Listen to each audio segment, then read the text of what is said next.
Olá, eu sou o professor Marcelo Souza, pesquisador da ciência pioneira, professor do Instituto Federal, e hoje a gente vai falar sobre o sensoriamento quântico do olfato. Não só do olfato humano, mas de vários animais. E então eu trago aqui esse título também, né, bem debaixo do seu nariz, porque nós temos biologia quântica bem na nossa cara, literalmente dentro do nosso nariz. E hoje a gente vai explorar essa teoria e esses achados especificamente sobre o sensoriamento quântico no olfato. O olfato é um sentido extremamente importante.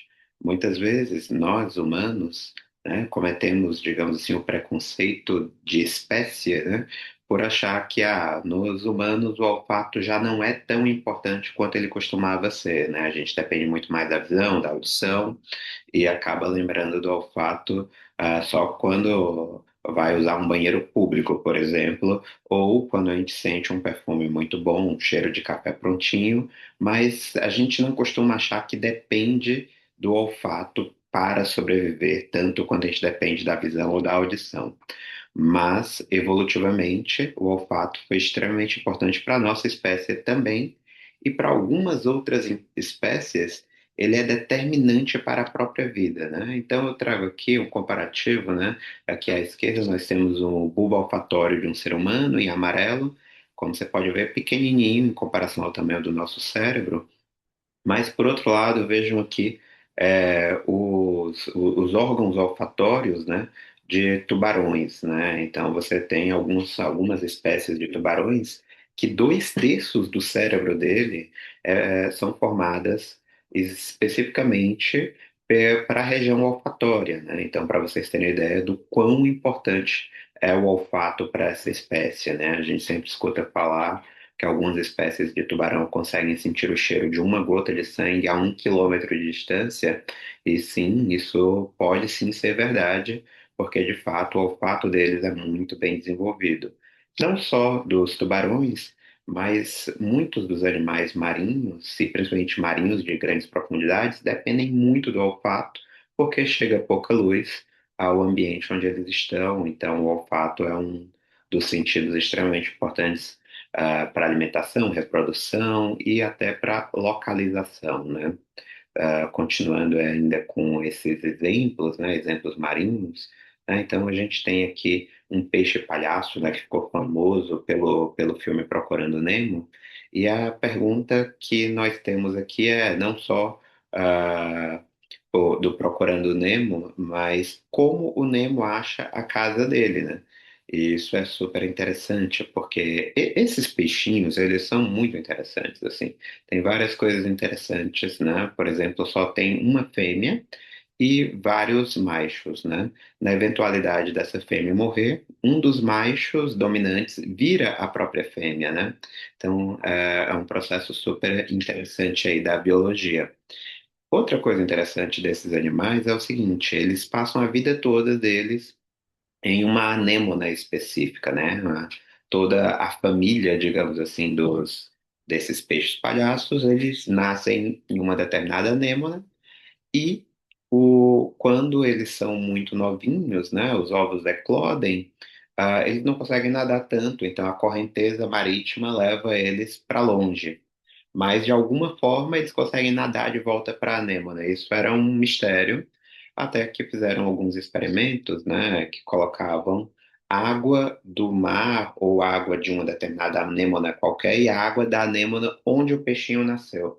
E quando colocava nesses aparelhos, né, que o fluxo de água ia passando aqui, o que acontecia é que o peixe, né, ele sempre ia na direção do local em que tinha a água da anêmona dele, né, da anêmona que é a casa dele.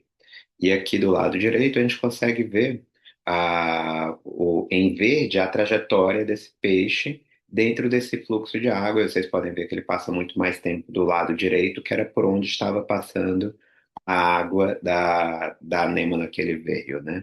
E como, por exemplo, minha filha de 7 anos, quando eu estava dando essa aula para ela, Aí ela diz, é claro, pai, o peixinho fica mais confortável na casa dele, então ele vai passar mais tempo onde ele se sente mais seguro.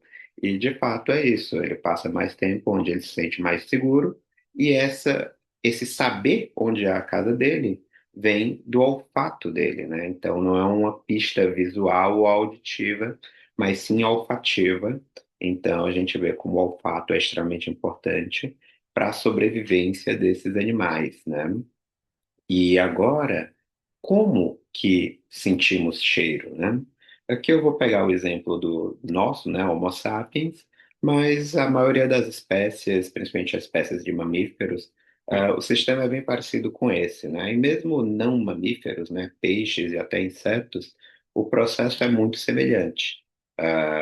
Então, as moléculas de odores, né, ficam dissipadas no ar ou na água, no fluido, e chegam até a narina, né? E quando chegam até a narina, nós temos uma série de receptores, vários tipos de receptores químicos, no qual essas moléculas vão se ligar. E essa informação vai gerar impulsos elétricos que são carregados pelos neurônios até o cérebro. E no cérebro, essa informação é decodificada, né? Esses vários milhares de impulsos elétricos são decodificados, né? Aqui no caso dos seres humanos, nós temos cerca de 390 tipos de receptores, mas nós conseguimos identificar separadamente 10 mil tipos de odores.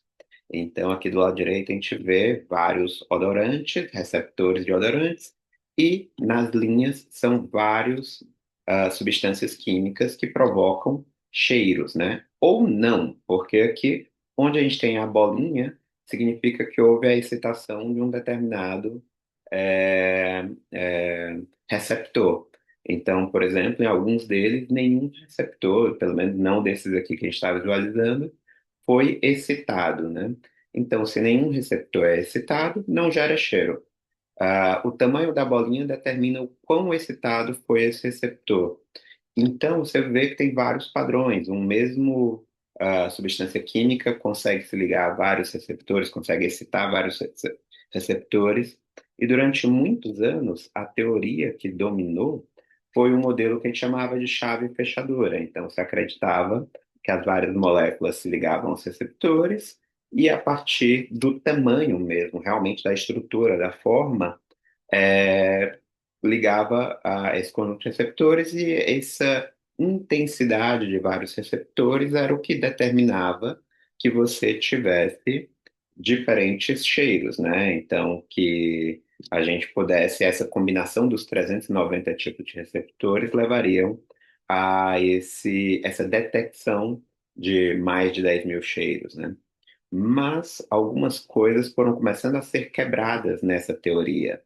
Então, por exemplo, o benzaldeído e o hidrogênio cianeto, né? Eles têm formas muito diferentes, mas provocavam cheiros iguais. Então, ia ser muita coincidência que isso acontecesse, né? Por outro lado, substâncias, né, como ferrociano e nitrocilocene, eles têm formas muito parecidas, embora cheiros completamente diferentes. E aqui do lado direito a gente vê ainda outros exemplos, né? Quatro substâncias aqui de A até D que têm o mesmo cheiro, né? Que é o cheiro de almíscar, mas que têm formas completamente diferentes. E também aqui embaixo, o item E e F são substâncias estruturalmente muito similares, mas que uma não tem cheiro e a outra tem cheiro de urina muito forte. Então, esse modelo de chave fechadura não estava explicando a realidade, não estava compatível com os novos experimentos. Então, foi proposto uma nova teoria, né, a teoria da espectroscopia e tunelamento eletrônico inelástico, e essa teoria tentava comportar essa nova visão. Então, para isso, eles chegaram à conclusão que deveria ter um tunelamento quântico nos receptores e que isso facilitaria a determinação dos cheiros. Ou seja, que agora não tínhamos mais uma questão de chave fechadura, mas sim uma questão de como as moléculas vibram, e essa vibração das moléculas teriam que gerar cheiros semelhantes, né? Ou seja, estruturalmente, moléculas com estrutura parecida, que vibrem parecido, vão gerar cheiros parecidos, né? E para isso era baseado nesse processo de tunelamento quântico, que é o que a gente, vou abrir um parênteses, né, para falar especificamente sobre isso, né? Então, no nosso mundo clássico, a gente sabe que se pegar uma bolinha de ping-pong e jogar na parede, ela não vai atravessar, ela vai bater e voltar. Se você pegar ela e jogar numa folha de papel, ainda assim ela não vai atravessar a folha de papel. Ela vai bater e vai cair, mas não vai atravessar a folha de papel. No mundo quântico acontece uma coisa muito interessante, né? Aí, nesse exemplo que eu falei, a parede, a folha de papel é o que nós chamamos de barreira de potencial. No mundo clássico, se a bolinha não tem energia para furar a barreira, ela simplesmente bate e volta, né? Mas, no mundo quântico, mesmo quando não há energia suficiente para furar a barreira, né, ou passar por cima da barreira, ainda assim, devido ao comportamento ondulatório, é possível que essa partícula, quando ela se comporta como onda, ela atravesse a barreira. E esse é um processo que a gente chama de tunelamento. E que, dentro dos receptores olfativos, né, isso aconteceria que você tem uma molécula dentro do receptor, e isso facilitaria a passagem, por exemplo, de um elétron com um determinado tipo de energia. Então, essa teoria nos diria que o que está acontecendo é que os receptores do nosso olfato conseguem perceber essas moléculas, as diferentes moléculas, devido à vibração delas. Ou seja, o como essas moléculas vibram traria a informação sobre o odor delas. E isso faz bastante sentido, né? Então, a gente teria aqui esse receptor olfatório, e quando a gente tivesse moléculas diferentes aqui dentro, elas vibrariam de forma diferente e conseguiriam transportar os elétrons com maior ou menor facilidade, ou seja, o nosso receptor olfatório estaria detectando a vibração dessas moléculas e, portanto, a facilitação ou não de um tunelamento quântico eletrônico. Então, nós teríamos um sensor de tunelamento quântico dentro dos nossos narizes. Na verdade, um não, milhares desses sensores, e de vários tamanhos e formatos diferentes. E isso já foi uma revolução dentro do entendimento do olfato, porque agora comportava não só o modelo chave-fechadura, mas isso traria explicações bem interessantes de algumas dúvidas que se tinham já há alguns anos, né? Talvez até algumas décadas. Então, por exemplo, quando se troca o hidrogênio de algumas moléculas, né, por deutério, que quimicamente é a mesma coisa, sendo que no núcleo do deutério, né, ele tem um próton e um nêutron e o elétron orbitando, né? Enquanto que no hidrogênio mais comum, né, de peso atômico 1, você só tem um próton e um elétron orbitando.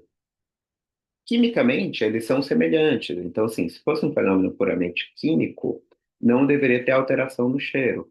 Mas o que se observa é que, sim, há uma alteração no cheiro. E quanto mais deutério se coloca dentro de uma molécula, substituindo os hidrogênios, maior é a diferença desse cheiro. Então, mostrando que, de fato, há uma alteração aí do ponto de vista nuclear, não só uma questão química, não só chave e fechadura. Então, a evolução desse modelo, né, foi o que a gente chamou de um modelo cartão de crédito e a maquininha, ou seja, do jeito que a gente tem um cartão de crédito, tem uma tarja magnética quando passa, não é só o formato do cartão, né, no caso do modelo chave fechadura, e aqui no modelo cartão maquininha, se você tiver um cartão que é mais grosso, que não está pronto para aquela máquina, não entra, não passa informação. Mas mesmo depois que você passa um cartão que cabe, né, ou seja, que é parecido com o modelo chave fechadura, ainda assim esse cartão carrega informação. E esse dado é muito interessante porque, por exemplo, substâncias que são quirais, ou seja, que são iguais estruturalmente falando, sendo que, na verdade, elas têm É simplesmente uma mudança. Uma é o espelho da outra, né? Como as minhas mãos aqui. Uma reflete a outra. Então, elas não são, embora tenham os mesmos elementos químicos, né? As mesmas componentes, elas são estruturalmente diferentes. Então, uma que tem um determinado formato, vou chamar aqui de destro, e a outra canhota, digamos assim, elas só entram na maquininha de cartão, ou seja, no receptor específico para destro e canhoto, e lá dentro elas vibram, podem vibrar da mesma forma, mas estarão vibrando em receptores diferentes.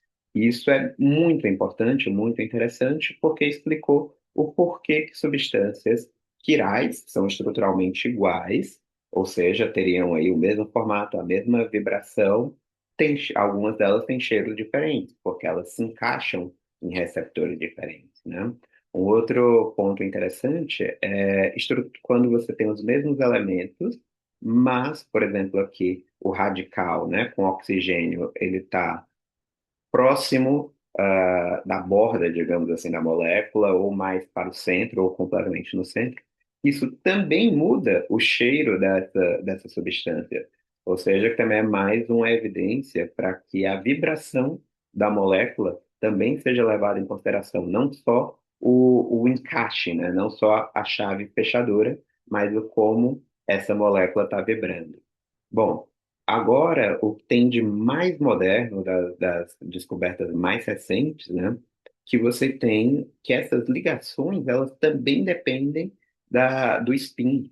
E isso foi descoberto de uma forma muito interessante, né? Foi um experimento feito com seres humanos mesmo, e os experimentadores, né?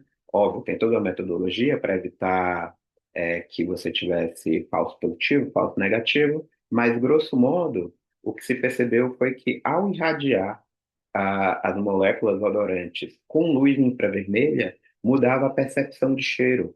E isso porque a molécula simplesmente passava para o estado excitado. Então, olha que interessante. Não, não apenas o formato da molécula, não apenas a vibração dela, mas se a molécula está no estado mais fundamental ou no estado excitado, altera o cheiro também. Então, isso aqui deixa claro a imensidão do que nós ainda não conhecemos de algo que estava bem debaixo do nosso nariz, literalmente. Então, nós temos ainda muito o que aprender na biologia quântica e que a biologia quântica está aqui informando a fisiologia, a anatomia de coisas tão simples quanto o próprio detecção, o próprio sentido humano que é conhecido e estudado há milhares de anos, mas que a biologia quântica traz um conhecimento novo, uma forma nova de ver e de testar essa fisiologia, essa anatomia, né? Então, o que eu quero que vocês tenham como mensagem dessa aula é que o tunelamento quântico no olfato foi e é essencial para a evolução de vários seres vivos, né? E pensem na biomimética, né? Que é quando você tem tecnologias que imitam os seres vivos. Então, essa detecção do sensor quântico do nariz, se ele for bem estudado e nós conseguirmos mimetizar, ou seja, imitar essa tecnologia, imagine um nariz artificial poderosíssimo no qual nós poderíamos distribuí-lo em vários locais. E isso teria muitas aplicações, por exemplo, em ecologia, agricultura, defesa. Em ecologia, imagine quando tiver um vazamento de gás ou de um poço ou de petróleo, muito antes desse vazamento se tornar gigantesco, já daria para percebê-lo tendo esses narizes artificiais espalhados, né, próximos às plataformas de petróleo, por exemplo. Na agricultura, permitiria uma agricultura de ultra precisão por saber exatamente quais moléculas estão sendo liberadas ali pelas plantas, ou até mesmo que tipo de praga está ali, porque cada uma delas gera gases diferentes, né? E na defesa, imagina poder detectar minas subterrâneas, ou ainda a produção de algumas substâncias perigosas, mesmo à distância, mesmo em um drone, por exemplo. Então, aqui eu faço questão de trazer todas essas informações, né, esse conhecimento, para deixar claro que tudo na ciência está interligado e que nós ainda temos muito o que aprender. A biologia quântica tem ainda muito o que nos ensinar. Então, muito obrigado pela atenção da aula de hoje.